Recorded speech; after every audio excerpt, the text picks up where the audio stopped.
Assalamualaikum warahmatullahi wabarakatuh. Terima kasih sudah klik video ini.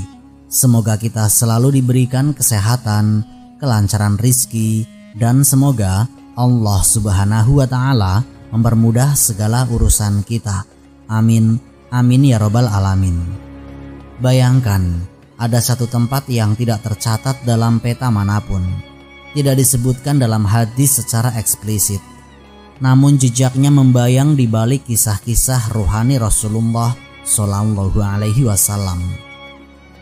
Sebuah gunung misterius disebut oleh sebagian sebagai Jabal Qaf, batas antara dunia nyata dan alam gaib. Lalu bayangkan Nabi bertemu dengan kaum yang bukan dari sahabat beliau, bukan dari Quraisy, bukan pula dari bangsa Arab, tapi wajah mereka bercahaya, mata mereka penuh iman. Siapa mereka? Mengapa mereka disembunyikan? Dan benarkah mereka sisa-sisa dari Bani Israel yang tetap bertauhid? Apa hubungan pertemuan spiritual ini dengan mimpi Nabi yang membuatnya sujud teramat lama? Mengapa kaum Yahudi Madinah pernah berkata, mereka sudah tidak bersama kami? Kita akan mengupas fakta mencengangkan berdasarkan riwayat-riwayat sahih dan tafsir para ulama Ahlus Sunnah wal Jamaah. Bukan dongeng, bukan mitos, tapi potongan sejarah yang seolah disembunyikan hingga hari ini. Simak video ini sampai akhir, karena di bagian akhir kita akan temukan satu pelajaran yang bisa mengubah cara kita melihat sejarah kenabian dan masa depan umat ini. Bismillah, mari kita mulai ceritanya.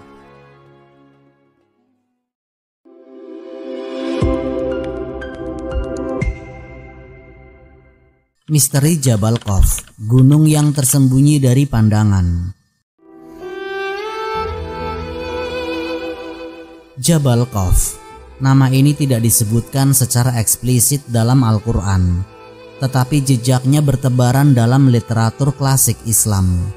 Seringkali dibungkus dengan simbolisme dan perumpamaan. Dalam sebagian tafsir ulama terdahulu, gunung ini dikaitkan sebagai batas dunia atau sebagai dinding kosmis yang mengelilingi bumi. Tapi pertanyaannya, adakah dasar sahih yang menafsirkan keberadaannya? Ataukah semua ini sekedar simbolik belaka? Sebagian ulama Ahlus Sunnah seperti Imam Al-Baghawi dan Ibnu Jarir At-Tabari memang menyebutkan istilah Qaf secara ringkas, namun tidak memasukkannya dalam ranah akidah maupun sejarah yang berdiri atas hujah qat'i. Yang menarik adalah Jabal Qaf dijadikan simbol oleh sebagian sufi sebagai tempat transenden di mana manusia bisa melintasi batas fisik menuju dimensi rohani. Tapi dalam kajian riwayat sahih tidak ditemukan eksplisit lokasi atau nama semacam itu yang dinisbahkan kepada Rasulullah Shallallahu Alaihi Wasallam. Namun, sebuah riwayat dalam Sahih Muslim dan Bukhari menyebutkan bahwa pada peristiwa Isra dan Mi'raj, Rasulullah Shallallahu Alaihi Wasallam melewati berbagai lapisan langit dan bertemu para nabi terdahulu, termasuk Nabi Musa, Nabi Harun, dan Nabi Isa. Yang menarik adalah pada langit ke-6 Rasulullah bertemu dengan Nabi Musa yang menangis dan berkata, "Ya Rob, sungguh umat ini lebih banyak yang masuk surga daripada umatku." Pertanyaan Nabi Musa alaihi salam ini mengandung misteri, yaitu dari mana Nabi Musa bisa mengetahui jumlah umat Rasulullah yang akan masuk surga? Disinilah dugaan sebagian ulama seperti Qadhi Iyad muncul, bahwa peristiwa Isra dan Mi'raj bukan hanya tentang perjalanan fisik, tapi juga spiritual.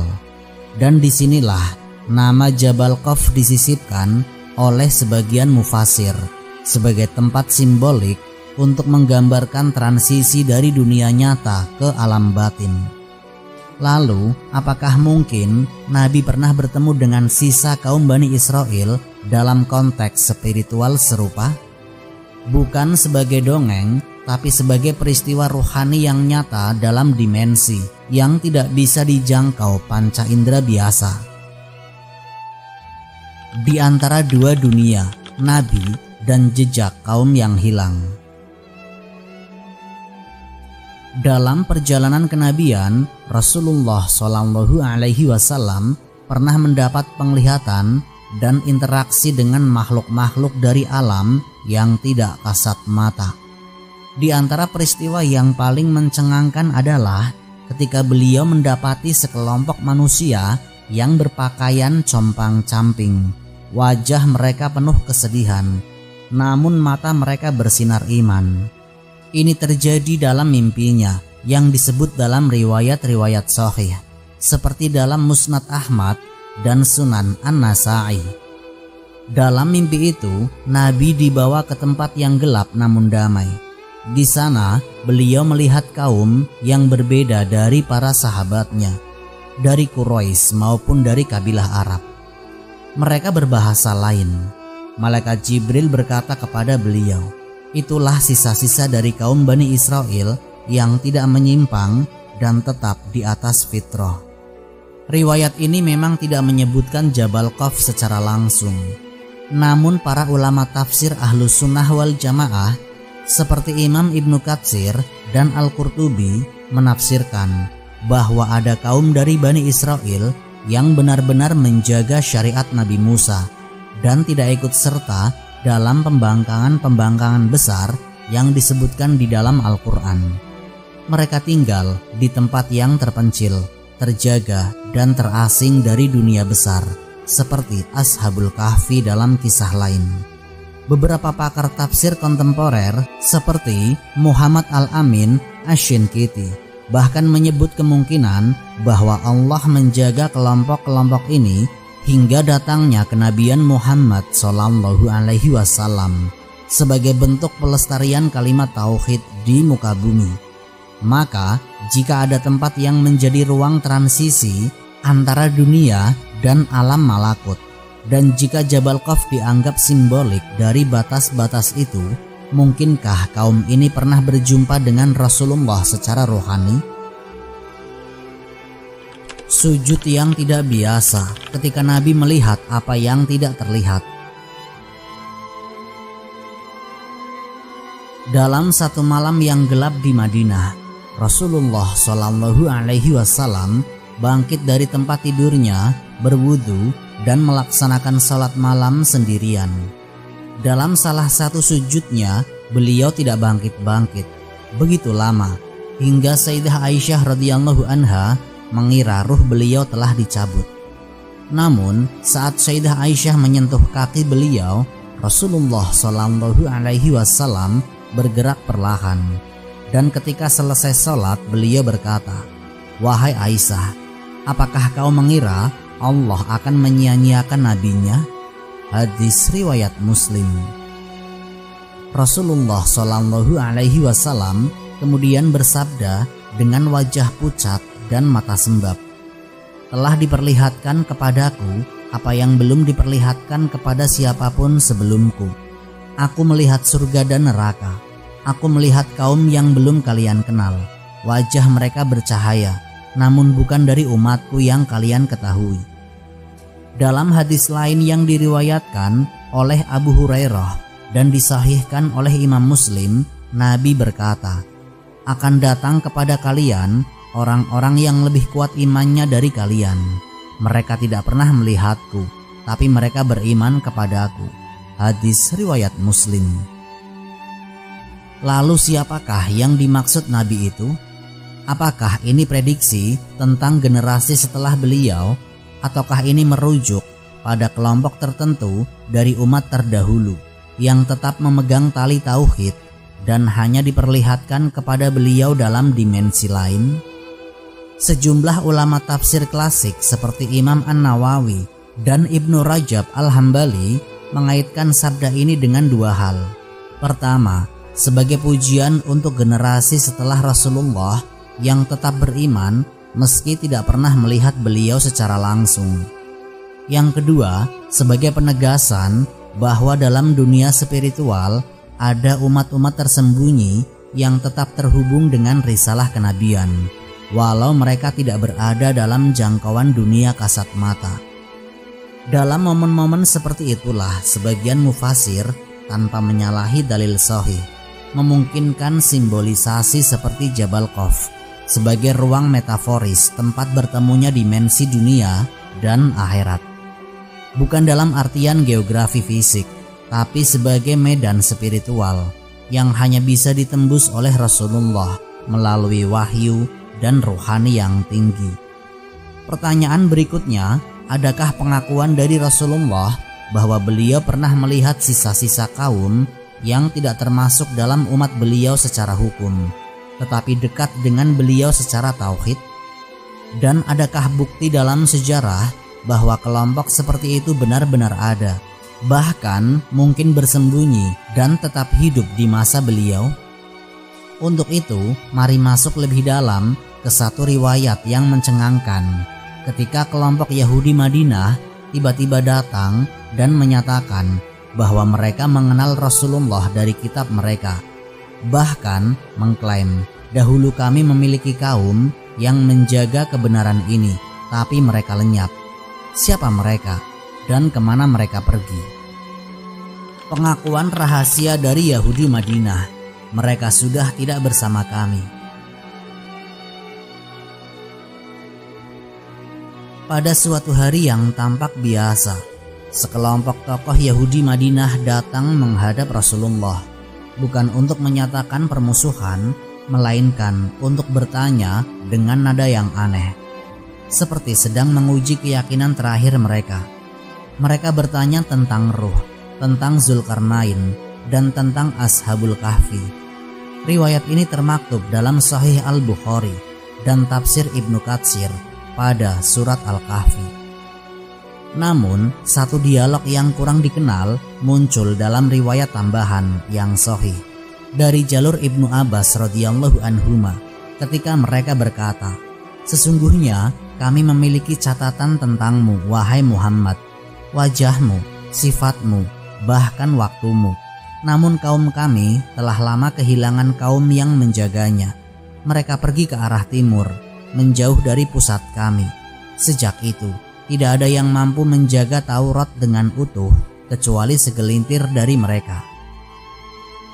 Dialog ini mengejutkan para sahabat. Sayyidina Umar bin Khattab radhiyallahu anhu bahkan hampir memotong pembicaraan mereka karena nadanya penuh insinuasi. Tapi Rasulullah menanggapi dengan tenang. Beliau hanya berkata, "Ilmu itu di sisi Allah, dan Dia akan mengumpulkan yang berserakan ketika waktunya tiba." Lalu siapa sebenarnya kaum yang pergi ke timur itu? Beberapa mufasir seperti Al-Qurtubi dan Al-Baghawi menjelaskan bahwa orientasi ke timur sering dikaitkan dengan bahasa Yahudi kuno sebagai tempat uzlah atau pengasingan. Mereka adalah kaum yang menolak kerusakan Bani Israel, menolak perubahan Taurat, dan pergi demi menjaga tauhid. Sebagian berpendapat mereka mirip dengan Ashabul Kahfi, bukan karena jumlah, tapi karena prinsip, yaitu menghindari fitnah zaman demi menyelamatkan iman. Apakah mungkin mereka ini yang diperlihatkan kepada Rasulullah dalam mimpi dan penglihatan rohani? Sementara para ulama Ahlus Sunnah tidak berani memastikan tanpa nas qat'i. Mereka tetap membuka ruang bahwa alam barzah atau alam gaib dapat menyimpan kelompok seperti itu dalam bentuk yang Allah kehendaki. Tafsir Ibnu Katsir menyebutkan bahwa Allah mampu menjaga umat-umat kecil sebagai hujah bahwa tauhid tidak pernah punah dari muka bumi. Beberapa ahli sejarah klasik bahkan mencatat pertemuan dengan kelompok misterius yang tinggal di antara celah gunung di wilayah Syam atau Persia. Mereka tidak mengakui agama Yahudi yang telah rusak, tetapi menyebut nama Allah dengan cara yang mirip dengan penyebutan nama tauhid Islam. Sebuah naskah kuno dari era Abbasiyah mencatat istilah Banul Hafi. Diduga adalah sisa Bani Israel yang tidak ikut dalam penyembahan patung anak sapi. Kini, spekulasi tentang lokasi mereka mengarah ke wilayah-wilayah terisolasi yang belum terjamah kekaisaran besar saat itu. Jabal Qaf sekali lagi muncul sebagai simbol dari keterpisahan total dari dunia kerusakan, tempat Allah menyembunyikan hamba-hambanya yang taat hingga waktu pertemuan dengan Rasul terakhir. Apakah Rasulullah pernah benar-benar bertemu mereka secara fisik, atau semua ini hanya bagian dari pengetahuan gaib yang diperlihatkan kepada beliau? Di antara langit dan bumi, hikmah dari pertemuan yang disembunyikan. Di penghujung kehidupannya, Rasulullah Shallallahu Alaihi Wasallam duduk di antara para sahabat dalam sebuah majelis yang penuh cahaya. Wajah beliau tenang, namun ucapannya menyimpan kedalaman luar biasa. Beliau bersabda, "Sesungguhnya aku melihat apa yang kalian tidak lihat, dan aku mendengar apa yang kalian tidak dengar." Hadis riwayat Tirmidzi. Ucapan itu bukan sekedar peringatan, tapi isyarat bahwa ada sisi lain dari misi kenabian yang tidak seluruhnya tersampaikan secara zahir. Sebuah bagian rohani yang hanya bisa dipahami jika kita menggabungkan semua fragmen kisah yang telah kita bahas. Dari sujud panjang beliau, perjumpaan rohani, pengakuan kaum Yahudi Madinah, hingga simbolisme tempat seperti Jabal Qaf. Banyak ulama ahlu sunnah menyepakati bahwa Rasulullah memiliki akses terhadap alam malakut, alam ruh, yang tidak bisa dimasuki siapapun tanpa izin dari Allah. Dalam alam itu, beliau diperlihatkan wujud-wujud maknawi dari hakikat iman, termasuk para hamba Allah yang hidup jauh dari sorotan sejarah, tapi besar di sisi Allah karena istiqomah mereka. Pertemuan spiritual dengan sisa kaum Bani Israel bukanlah kisah fiksi atau mitos, tapi bagian dari kedalaman sejarah kenabian yang hanya tersingkap kepada orang yang merenung dengan iman. Dalam lintasan rohani itu, Rasulullah diperlihatkan bahwa dakwah tauhid tidak pernah sepi, bahwa bahkan ketika dunia diselimuti kegelapan, selalu ada segelintir manusia yang memegang tali kebenaran, meski tanpa nama, tanpa wilayah, tanpa pengakuan. Dan Jabal Qaf, apakah ia benar-benar ada? Ulama seperti Imam Suyuti menganggapnya simbolik, sebuah penggambaran batas dunia yang tidak bisa dilintasi kecuali oleh utusan yang diberi wahyu. Sebuah garis tipis antara dunia nyata dan dimensi spiritual, di mana pertemuan itu bisa terjadi tanpa mengoyak tatanan alam dunia. Yang pasti, kisah ini mengandung pelajaran besar, bahwa Allah tidak akan pernah membiarkan bumi ini kosong dari para penjaga kebenaran, bahwa bukan nama besar, bukan pengikut banyak, tapi keteguhan atas tauhid yang menyelamatkan, bahwa Rasulullah tidak hanya membawa risalah untuk bangsa Arab, tetapi untuk melengkapi mata rantai dakwah dari semua nabi sebelumnya, termasuk Nabi Musa yang menangis melihat umat ini. Dan bahwa di antara mereka ada yang dahulu telah menyambut cahaya kenabian Muhammad Sallallahu Alaihi Wasallam, meski dari balik tirai goib, dalam ruang sunyi yang hanya bisa dijangkau oleh cahaya kenabian. Kami tekankan di sini, narasi ini bukan untuk menambah spekulasi, tapi untuk membangkitkan rasa ingin tahu yang sehat terhadap warisan spiritual Islam yang agung. Berdasarkan riwayat-riwayat sahih, ditopang oleh tafsir ulama ahlu sunnah wal jamaah, dan disusun untuk menggugah kesadaran bahwa banyak bab sejarah Islam yang belum dibuka, bukan karena disembunyikan oleh manusia, tapi karena Allah hanya membukanya kepada mereka yang mencari dengan iman dan ilmu. Wallahu a'lam bishawab. Semoga kisah ini memberikan manfaat dan menjadi pengingat bagi kita semua untuk terus memperbaiki diri serta meningkatkan ketaatan kepada Allah Subhanahu wa Ta'ala. Lebih dan kurangnya mohon dimaafkan. Yang benar datangnya dari Allah Subhanahu wa Ta'ala. Khilaf atau keliru itu datangnya dari saya pribadi sebagai manusia biasa. Sampai jumpa di kisah-kisah inspiratif berikutnya. Akhirul kalam, wassalamualaikum warahmatullahi wabarakatuh.